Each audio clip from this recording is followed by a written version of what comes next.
ఒరే చిట్టి మనుషులు ఎండలు బాగా ఎక్కువగా ఉన్నాయని నన్ను తిట్టుకుంటూ నా మీద పడి ఏడుస్తున్నారేంట్రా? మీ మనుషులు చెప్పేవి మాత్రం చాగంటి గారి ప్రవచనాలు, చేసేవి మాత్రం చేతబడి పనులు. ఊరంతా తారు రోడ్లు సిమెంట్ బిల్డింగ్లు వేసుకుని ఏసీల వేడిగాలి పక్కింటోడి ముఖాన్ని కొడుతున్నారు కదరా. ఇదంతా మీరే చేసుకుని మళ్ళీ సూర్యుడా కూలవ్ అంటే నేను మజ్జిగ పోస్తానారా? మీరు వదిలిన పొగతో ఆకాశానికి మూతపడిపోయి నా వేడి కిందే ఉండిపోయింది.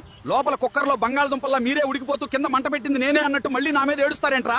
అసలు ఎండ మీద పడకుండా కాపాడేది చెట్లు. సెంటర్ లో ఉన్న మర్రి చెట్లు, రోడ్డు పక్కన వేప చెట్లు అన్ని నరికేసి అద్దాల మేడలు కట్టారు. ఊరంతా అద్దాల మేడలు కడితే గుండు గోలీ సోడాల పొగలు కక్కకుండా ఇంకేమవు. మీ అందరికి ఒక మైండ్ దొబ్బే నిజం చెప్పనా? మీరు తెచ్చుకున్న ఈ ఎండలతో ఏసీలు, ఫ్రిడ్జ్ల కంపెనీల వాళ్ళు 20,000 కోట్లు, ఐస్ క్రీమ్లు, కూల్ డ్రింక్స్ వాళ్ళు 25,000 కోట్లు దండుకుంటున్నారు. ఇలా ఒక్క ఏసీలు, కూల్ డ్రింక్సే కాదు, దేశం మొత్తం మీద అన్ని కలుపుకుంటే ఈ ఒక్క ఎండాకాలంలోనే 1,00,000 కోట్లకు పైగా వ్యాపారం జరుగుతుంది. మీరు తప్పులు చేసి ఏడుస్తున్నారు, వాళ్ళు 1,00,000 కోట్లు నొక్కుతున్నారు.